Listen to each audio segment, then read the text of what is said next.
This lecture is for BSc IT Semester 5 students, subject English, course code FC502, Unit 4 short story by subject faculty Kevin Parekh. આપણા સિલેબસની અંદર 4માંથી 2 યુનિટમાં story છે. એ 2 સ્ટોરીમાંથી પહેલી story હતી say the right thing by author GC Thornley. એ આપણે cover કરેલી છે. તમારે એક્ઝામમાં સે ધ રાઇટ થિંગની થિયરી લખવાની છે. The second story of our syllabus is The Refund by author Fritz Kerenthi. આપણે લાસ્ટ 2 લેક્ચર્સથી આ સ્ટોરી સ્ટાર્ટ કરેલી છે. આ સ્ટોરીઝની અંદર ધ રિફંડની અંદર આપણને ખ્યાલ છે કે એક સ્ટુડન્ટ હોય છે વેસરકોફ. એ વેસરકોફ લાઈફના એક તબક્કા ઉપર પહોંચીને એક મિડલ એજ મેન થઈને એ સ્ટેજ ઉપર એક જગ્યાએ ડિપ્રેસ થઈને સ્ટ્રેસ્ડ આઉટ થઈને એક જગ્યાએ બેઠા હોય છે. ત્યારે એનો ફ્રેન્ડ મળે છે ત્યાં એને, અને પોતાની આપવીતી ત્યાં વ્યક્ત કરે છે. એ આપવીતી ત્યાં વ્યક્ત કરે છે ત્યારે એ કહે છે કે મારી પાસે અત્યારે જોબ નથી, કામ નથી, ફાઇનાન્શિયલ પ્રોબ્લેમ્સ છે. એના પોતાની સિચ્યુએશનને રજૂ કરે છે. ત્યારે એનો ફ્રેન્ડ પોતાની સિચ્યુએશનમાં કહે છે કે હું સ્ટોક માર્કેટમાં ઇન્વેસ્ટ કરું છું, ફોરેન એક્સચેન્જમાં ઇન્વેસ્ટ કરું છું, અને મારી સિચ્યુએશન સારી છે, તું પણ આમાં ઇન્વેસ્ટ કર. ત્યારે વેસરકોફને શું બોલે છે એ કંઈ સમજાતું નથી. ત્યારે એનો ફ્રેન્ડ એને એવું સજેશન્સ આપે છે હસતા હસતા રમતા મજાકમાં કે તું કાંઈ ભણ્યો નથી, સ્કૂલમાંથી રિફંડ લઈ આવ, 1st to 12th સ્ટાન્ડર્ડ તું કંઈ ભણ્યો જ નથી એટલે તને કંઈ સમજાતું નથી. વેસરકોફ ખરેખર સ્કૂલે જાય છે, પ્રિન્સિપલને મળે છે, વાત કરે છે કે મને ક્યાંય જોબ મળતી નથી, હું કાંઈ ભણ્યો નથી, મને મારા 12 સેમિસ્ટરની 12 સ્ટાન્ડર્ડની જે ફીઝ હોય એ તમે રિફંડ કરો. પ્રિન્સિપલ મૂંઝાઈ જાય છે કે આ પહેલી વાર આવો કેસ આવ્યો. એ બધા સ્ટાફની, સ્કૂલ ટીચર્સની મિટિંગ ગોઠવે છે. એમાંથી એક મેથ્સના ટીચર એવો સુઝાવ આપે છે કે આપણે ફરીવાર એની એક્ઝામ્સ લઈએ, અને જો એ એક્ઝામ્સમાં બધામાં પાસ થઈ જાય એનો મતલબ એને એજ્યુકેશન લીધેલું છે. પાસ નથી થતો તો આપણે એની ફીસ રિફંડ આપવી જોઈએ. અને પ્લાન બનાવે છે મેથ્સનો ટીચર બીજા બધા ટીચર સાથે કે કેમ કરીને આપણે કેવા ક્વેશ્ચન્સ પૂછે, અને કોઈ પણ આન્સર આપે, વેસરકોફ કોઈ પણ આન્સર આપે આપણે એને સાચા જ પાડવાના હોય છે. એક પછી એક ટીચર બધા જ ક્વેશ્ચન પૂછતા જાય છે. આપણે એ ક્વેશ્ચન્સ કઈ રીતે સાચા પડે એ વાંચતા હોઈએ છીએ પીડીએફમાંથી. આપણે ફરી પાછા એ પીડીએફ તરફ જઈએ. લાસ્ટમાં આપણે એક ક્વેશ્ચન તરફ આવ્યા હતા અહીંયા કે મેથ્સ ટીચરના ક્વેશ્ચન બાકી હતા. ત્યારે આપણે ફરીવાર પાછું સ્ટોરીને ત્યાંથી જ તે લાસ્ટ લેક્ચરથી જ તે કન્ટિન્યુ કરશું.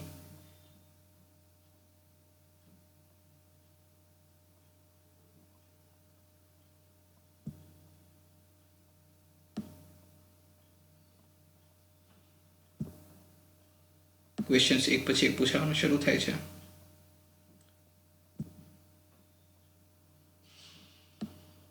આપણે ફરીવાર અમુક ક્વેશ્ચન્સને કવર કરી લઈએ એટલે આપણને જ્યારે આજે એક્ઝામમાં સમરી લઈએ ત્યારે આપણને યાદ આવે કે કયા સર એને કયા ક્વેશ્ચન વેસરકોફને પૂછ્યા હતા અને કઈ રીતે આના આન્સર સાચા આપ્યા હતા.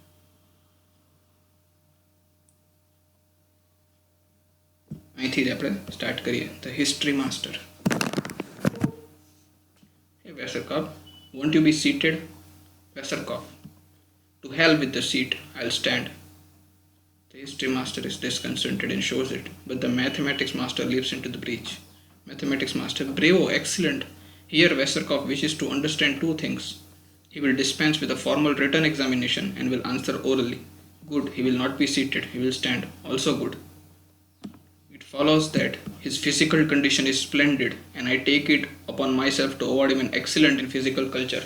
હિસ્ટ્રીનો ટીચર પૂછે છે તો બેસીને એક્ઝામ આપે, વેસરકોફ સામો જવાબ આપે ના હું ઊભો આપીશ. એટલે ત્યાં એના જે ટીચર હોય મેથ્સના ટીચર એને એવું કહે છે કે ફિઝિકલ એજ્યુકેશનમાં ઊભા એક્ઝામ આપીએ કે કેટલી સ્ટ્રેન્થ છે એની, ત્યાં હું એને એક્સલન્ટ માર્ક કરું છું અને એને પાસ જાહેર કરું છું.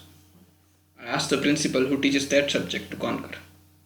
Principal, quite right. Physical culture, excellent. The staff agreed. Westerkopf, energetically, no, he sits, he grins. You caught me once, didn't you? Well, you won't do it again. From now on, I'll have my ears open. હવે હું મારા કાન ખુલ્લા રાખીશ, તું પ્રશ્ન પૂછ, તું મને આવી રીતે પકડે છો ને. Principal, alertness, very good. History master, perseverance, unusual. Mathematics master, logic, excellent. બધા એક એક વાત ઉપર એના વખાણ કરે છે. વેસરકોફ, get on with your questions. Mathematics master, ambition, boundless ambition છે, કેટલો પેશનેટ છે જો વેસરકોફ. History master, yes, just a minute. Veserkov, what's the matter, Skelfer? Aren't you prepared? History matter, a moment. Veserkov, oh, you can't think of a question. That's easy enough. You are always a numbskull. History teacher નું disrespect કરે છે. History master. The idea arose triumphantly. Candidate, answer this question. How did the 30 years war last? 30 વર્ષની લડાઈ કેટલી લાંબી ચાલી તેવો પ્રશ્ન પૂછે છે. Veserkov, 30, he interrupted himself. I mean to say, I don't know. History master, please answer my question. I am sure you know. Give me the answer. એ પ્રશ્ન પૂછે છે history master Veserkovને કે 30 વર્ષની લડાઈ કેટલા વર્ષ લાંબી ચાલી? 30 વર્ષની લડાઈ કેટલા વર્ષ લાંબી ચાલી? Give me the answer. The physics master tiptoes to him and whispers loudly, 30 years. The geography master winks at him and holds up 10 finger 3 times. એટલે બધા ટીચર એને હિન્ટ આપતા હોય છે. Well, Veserkov, Mr. Principal, this is no way to run an examination. That fellow is trying to make me cheat. એટલે પ્રિન્સિપલને complain કરે છે કે ટીચર મને ચીટ કરાવે છે. Principal, I shall deal with this decisively. To the physics master, go away. The physics master links back to his place. The physics master પાછા ત્યાં તે જગ્યાએ જતા રહે છે. Veserkov, how long did the 30 years war last? Was that the question? History master, yes. Veserkov, I know exactly. 7 meters. એમ કે 7 metre લાંબી ચાલી. હા, 7 meters. I know it lasted that long. It's possible I am wrong. And if I am failed 7 meters, 7 meters long. 7 meters. Please give me back my tuition fees. 7 metre તો હોય નહીં કે હું ખોટો છું, મને ટ્યુશન ફી પાછી આપો. History master, 7 meters. Your answer is excellent. Veserkov, what did you say? કઈ રીતે? શું કહો છો તમે? History master, the answer is correct as a matter of the fact. The candidate has shown us that his thought process are not merely superficial and that he has investigated the subject in accordance with the modern research based on the mathematics teacher. History teacher કહી તો દીધું સાચો જવાબ છે. તો એને કેમ સાચો પુરવાર કરે ખબર નહોતી, એટલે મેથ્સના ટીચર આવીને હવે સાચો જવાબ આપે છે. Relativity, of course, the quantum theory, Planck, Einstein, it's all very simple. Don't say another word. We understood perfectly. Einstein has taught us that time is real as space and matter. It consists of atoms and may be synthesized into a unified whole and may be measured like anything else. Reduce the mass system to a unit and a year may be represented by a meter. એટલે આઇન્સ્ટાઈને કીધું છે કે વર્ષને metre તરીકે represent કરી શકાય theory of relativity પ્રમાણે. એટલે 7 yearsને આપણે 7 meters તરીકે ગણી શકશું. એટલે એમનો જવાબ થાય છે 7 years. 30 વર્ષની જંગ છે એ 7 વર્ષ ચાલી હતી. We may even assert that 30 years war lasted 7 years. The history master, because the actual warfare, હવે એ સાચો પાડે છે કે 30 વર્ષની જંગ 7 વર્ષ કઈ રીતે સાચી, કઈ રીતે થઈ? Because the actual warfare took place only during half of the day. દિવસના દરમિયાનમાં અડધો દિવસમાં જ લડ્યા હતા. એટલે આપણે અડધી કલાક 24 કલાકમાંથી કાઢી નાખશું. That is to take 12 hours out of 24 hours. એટલે જે 30 વર્ષ હતા એમાંથી 15 વર્ષ તો રાત્રે તો લડ્યા જ નથી, એટલે એ નીકળી ગયા. And 30 years at once became 15. But not even 15 were given up to incessant fighting. પણ 15 વર્ષ એ લોકો લડ્યા નથી. For the combatant had to eat 3 hours a day. 3 કલાક તો બપોરે ખાવા પીવામાં બીજી બધી પ્રવૃત્તિઓમાં હતા.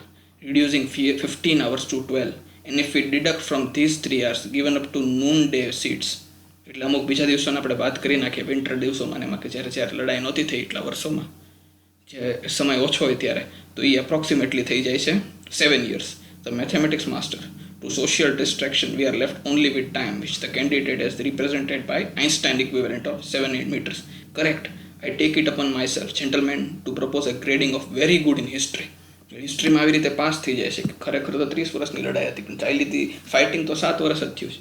એટલે એનો જવાબ ત્યાં સાચો થઈ જાય છે. એટલે આવી રીતે એના ટીચર્સ એક પછી એક બધા જ જવાબને સાચા પાડે છે અને છેલ્લે આવી રીતે એ એક્ઝામમાં પાસ થઈ જાય છે અને એને આગળનું જેની રિફંડ્સ માંગવા આવે છે મળતા નથી. આપણે સેમ નેક્સ્ટ ક્વેશ્ચન જે પૂછાય છે એ આપણે નેક્સ્ટ લેક્ચરથી કન્ટિન્યુ કરશું કે કઈ રીતના બીજા સબ્જેક્ટના ટીચર્સ પણ એના ક્વેશ્ચન્સને સાચા પાડે છે. અત્યારે આપણે આ લેક્ચરને અહીંયા એન્ડ કરીએ છીએ. એક ક્વેશ્ચન આપણે આમાંથી હજી લઈ શકીએ એમ છીએ બ્રીફલી, કે એક્ઝામિનેશનની અંદર જ્યારે તમને ક્વેશ્ચન પૂછાય આમાંથી, તો તમારે સમરી લખતી વખતે એક એક ટીચરના ક્વેશ્ચન્સ યાદ રાખવાના છે. કે હિસ્ટ્રી ટીચર કયો ક્વેશ્ચન પૂછે છે, મેથ્સના ટીચર કયો ક્વેશ્ચન્સ પૂછે છે, ફિઝિક્સના ટીચર કયા ક્વેશ્ચન્સ પૂછે છે.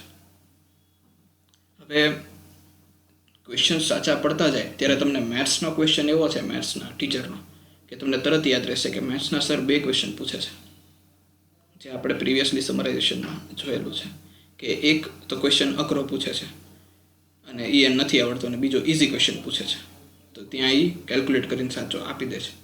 આ તમને એક્ઝામમાં આ યુનિટમાંથી યાદ એ જ રાખવાનું છે કે દરેક સર એના જે સ્ટેપ બાય સ્ટેપ એક ક્વેશ્ચન્સ એના પૂછે છે, તો એ કયા ક્વેશ્ચન્સ પૂછે છે.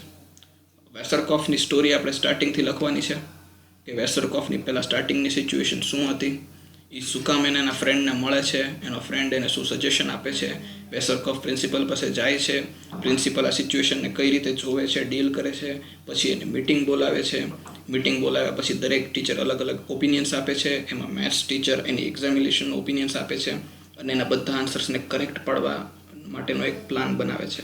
પછી સ્ટેપ બાય સ્ટેપ દરેક સર વેસરકોફને ક્વેશ્ચન્સ પૂછે છે અને એ એક ક્વેશ્ચન્સ આપણે એક્ઝામિનેશનની અંદર લખવાના છે કે આ ક્વેશ્ચનનો વેસરકોફ આ આન્સર આપે છે અને આવી રીતે ટીચર એના જવાબને સાચા પાડે છે. એટલે એવી રીતે આપણે આખા એક્ઝામની આ સ્ટેપ બાય સ્ટેપ સમરી લખશું અને તમારે યાદ રાખવાના છે. આ રીતે આપણે આખો સબ્જેક્ટને આપણા આખા યુનિટમાંથી 10 માર્ક લેવાના છે. આમાંથી તમને વચ્ચે 1 માર્ક ક્વેશ્ચન્સ પણ પૂછાશે. 3 ક્વેશ્ચન હશે 1 માર્કમાં. ફોર એક્ઝામ્પલ, આ જે સ્ટોરી લખાણી એના ઓથર કોણ હતા, તો આ સ્ટોરીના ઓથર હતા ફ્રિટ્સ કેરેન્ટથી. પછી અમુક નાનો ક્વેશ્ચન પૂછાશે કે ફિઝિક્સના સરે કેવો ક્વેશ્ચન પૂછ્યો હતો ફોર એક્ઝામ્પલ, તો એ તમારે ખાલી ક્વેશ્ચન્સ એમાં લખવાનો છે. તો આવી રીતે 1 માર્કનો ક્વેશ્ચન પણ આ યુનિટમાં આવશે. આપણે અત્યારે આ લેક્ચરને અહીંયા એન્ડ કરીએ છીએ. નેક્સ્ટ ટાઈમ ફરી પાછું આપણે એક નવા ક્વેશ્ચનથી લેક્ચરને કન્ટિન્યુ કરીશું.